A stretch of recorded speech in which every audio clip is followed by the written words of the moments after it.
This week on Hermitcraft. Ladies, get in line, the diggity be on the way. What is even going on anymore? Welcome to the Hermitcraft recap. My name is Pixel Riffs, our writer is ZloyXP, and we might have just witnessed a murder. But perhaps not the only murder we'll tell you about today, because this week saw the action-packed conclusion of the Hermitcraft Civil War, complete with flag stealing, trap tripping, and a skirmish from which only one team would emerge victorious. And let's face it, that team was probably Concorp. So without further ado, let's take a look at all the events and mishaps that occurred on the Hermitcraft server this week, starting with... Believe it or not, many hermits stood unshaken through the explosions and the noises of the Civil War, which should not lessen their accomplishments and projects. So first we'll go over those, and then some of the team members' work outside of the whole battleground. First we have Zedap, as far away from the rumble as possible. In fact, in an entirely different dimension where he's totally safe from any potential harm. But that's fine. But you know what, the Nether, it's so like... Though literally surrounded by lava, Zed recognises it as a non-renewable resource, and so has to cut down on its usage, or at least dig into the liquid walls of his new base responsibly. So a smelting system is made to only allow 100 items per bucket and no less at its maximum capacity, and minimal harm to the fragile ecosystem of literal hell. This is like the most tense piling of resorting inventories you've ever seen. It's correct! Tango Tech once again tries his hand in the art of building, although the days of an easy segue to him from a lava-filled nether are now gone. Nowadays his architecture style is much less demonic, one fit for the fairy gnome kingdom of never seeing the light of day. Yeah, the sandstone up top is really good. And so Tango's storage room is now wind resistant, and coincidentally more protected from the locals. iJevin's own mega build also has a sort of a locals problem. Turns out he's so good at building creeper grinders, he might have made one by accident. The giant fidget spinner has its colours chosen, blue and black in particular, and Jevin starts to fill them in, producing more spawnable space as he goes. Worst survival island ever. No doubt pulling all the materials to it from the mainland inspired him to start delivering stuff to people in boxes. No, he's not opening a second post office, but he is adding a subscription perk to Augur Lore. For the low price of 10 diamonds, you can now receive a nice selection box of salty and sweet ores of all kinds on a monthly basis. So I think this is going to be our lineup, and we will sell this. What do you guys think? 10 diamonds? 12 diamonds? This is especially tempting because the price of a shulker box is, what, 6 diamonds? This explains why Python is still raking in the profits from his shop, and while business is taking care of itself, he has more time to spend making his Aquatown base into a self-sustaining ocean colony. Storage rooms, utility areas, and even a few custom trees make it into the facility this week. TFC's subterranean facility is a little drier, but strange things are happening beyond the walls. The chickens who control the note block noises coming from one bedroom now also control the lights flickering on and off in another. Now, if only there'd actually be an effective randomizer by, moving around a bit, that would make TFC a lot happier and the residents of the vault a lot madder. And believe it or not, that is nearly all of the peaceful happenings, as peaceful as bunkers and the nether can be. With this covered, we get into... Last we left off, the rules of war were established, and to remind you, our ultimate goal here is to steal all the towels from the opposing frat, or make all the enemy people die for their country. The teams went off preparing accordingly, G-Team in particular trusting their banners to Grian, Stress and Iskal to prepare challenges that would be just possible enough to waste the maximum amount of stars' lives and keep them trying for it. And in our case, we're not just going to trap them, but we're going to challenge Team Star. Cleo and Joe Hills do their part too by constructing a comprehensive yet inconspicuous way to cross the Guardian-filled moat of death. Their solution ends up being a giant stairway that starts a fair way away from the stone turtleoid and then goes all the way to build height. So if you were wondering what that graphical glitch in the sky was, it was Joe and Cleo. If your soul is prepared, please continue to ascend. Let's descend because we are not prepared. Joe also spends a while getting mad about Concorp's betting shop because baseball. By Major League Baseball. That's not actually true, but the best lies have a little truth to them. The flags, in the meantime, are placed in 3 challenge rooms in the giant water cooler. Grian takes it upon himself to construct not 1 but 3 traps in a row to test the enemy's agility, wit, and cautiousness.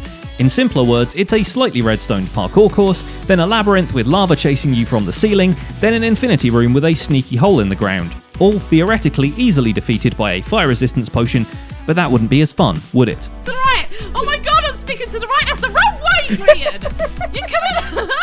No! I'm lit! I see nothing! Okay, so that's pretty much what I would expect from a first run. Enter Doc M and False Symmetry.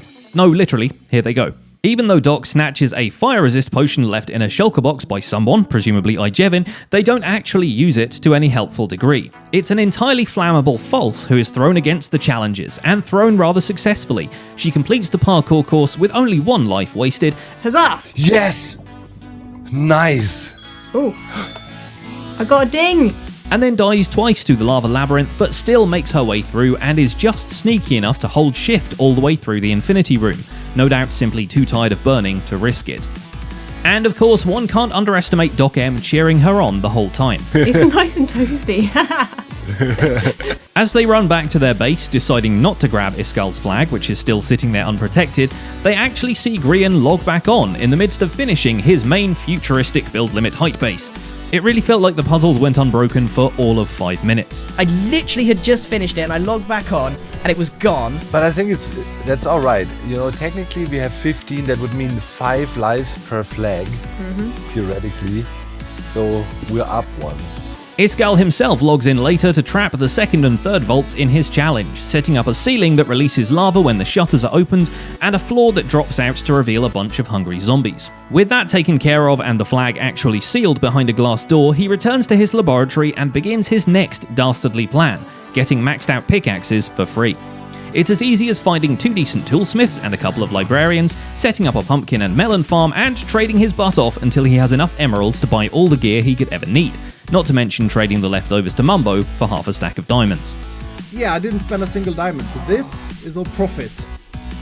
And that's how you automate diamonds in vanilla Minecraft, if you play on a server. His 3-stage vault trap is put to the test by basically the entirety of Team Star for their 2nd infiltration mission, although first they have to work out how to get into the G-Team base, which only involves throwing Rendog into a lava pit just the once. Is somebody taking notes? Whoa, crying out loud! Oh, jeez! After they find the actual entrance, they break out the trophy keycards Iskal conveniently lost at their base earlier that week, and trigger one trap after another. But with that many players on the team, they're efficient at searching through the chests, avoiding the lava, eating the cake, and helping each other out of the zombie pits. Oh, and the pufferfish elevator killed the one guy in the pufferfish costume. Classic. Corrected. Oh. No! This is why you send Rendog in first, people. Before long, Team Star has claimed their 2nd flag, but by that time they were playing catch-up because G-Team was already in the lead. The first flag they acquired was stolen by none other than Grian and Mumbo, who was called in for this operation no doubt thanks to his excessive knowledge of Team Star's base layout. I'm sorry, I can't even finish that sentence without laughing. I can't help but notice that you are a lot more geared up than me. I'm so ready. The path to victory is ridden with murderfish, terror flaps, and an armor stand with no mustache jumping in to hug you with the single most expensive tool on the entire server. Ah, there's a Mumbo! There's me! Where's that come from? I'm bailing so fast. Shut the door. Okay. Having taken out most of the phantoms, Team Grumbo made their way back to False's falling ceiling trap, and 2 deaths later they were skipping back to their base with a flag and -3 lives brought to the count. The second round of G-Team people versus Dark Corridors was initiated by Iskal85 and Stress Monster, who had to explore the depths of the Star Fort to stumble upon Doc M's flag. Their solution to the darkness, though, was quite simple. Just bring some homebrewed night vision potions, and maybe every other type of potion while you're at it. A little bit of extra fire resistance was the only thing that saved Stress from the Indiana Jones combination of crushing walls and flowing lava. Sadly for Iskal, there's no such thing as a potion of Pigman resistance. Why am I attacking them? Why am I so stupid? No! You got slayed by being silly, you idiot! But these 2 experiences couldn't make them cautious enough for the flag room itself, which claimed a couple of G-Team's lives thanks to the killer combination of cave spiders, some freshly evoked vexes, and blazes in the walls. It took Iskall making a mad dash into the room and sprinting away flag in hand before they could finally take the victory home. This brought both teams to one flag to defend and way too many spare lives left on the board, and that meant the heads should fly in... You might notice the lack of Concorp in this recap so far, and this isn't because they were too busy selling a country club pass to Ijevin, although that helped. The whole time the teams were throwing shade and rap battles at each other, Cubfan and Good Times with Scar were there to provide much needed killing technology. A set of potion cannons was sold to Impulse SV, complete with a commander's package to activate all of them at once. And a dozen firework rocket launchers were enough to seduce Grian out of his diamonds. To spice it all up, they placed a good number of additional blow-up traps all over what's left of the battlefield, but make no mistake, they have no horse in this race. It was all done for their own and their viewers' enjoyment, as proven by the live counterboard suddenly rising above the battle just so it's more convenient to spectate, televise and sip drinks over the violence unfolding all around. And boy does it have a lot of unfolding to do. As the teams split into separate voice calls once again, Team Star mans their various cannons. Amongst the Ghast fireballs, charged creepers and witches, they also fire Doc and Ren at the G-Team base, riding on llamas. It takes a while for them to fall back to Earth, so there's just long enough for some bro talk on the way down. Here we go. Doc, hold me, bro. Oh my god. Bon voyage. Hold me, bro. Oh. You and I could literally win the war right here, man. While they make their descent, False and Impulse take up their traditional positions on the Ghast cannons, and not a moment too soon, as Ijevin, Cleo and Joe Hills cross the battlefield and assume breaching positions. The only mild distraction is Concorp calling Impulse mid-fireball punch for an interview on how the whole war thing is going. So far pretty good, man. I had a direct hit on Cleo, she already died. Who blew up? Oh, Cleo's lost a life already. It's great. I saw, that was insane. This gas cannon is firing on all cylinders, it looks like.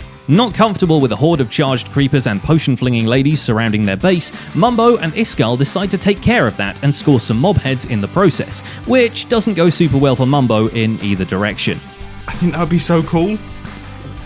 Okay, they're next to one another. Oh no!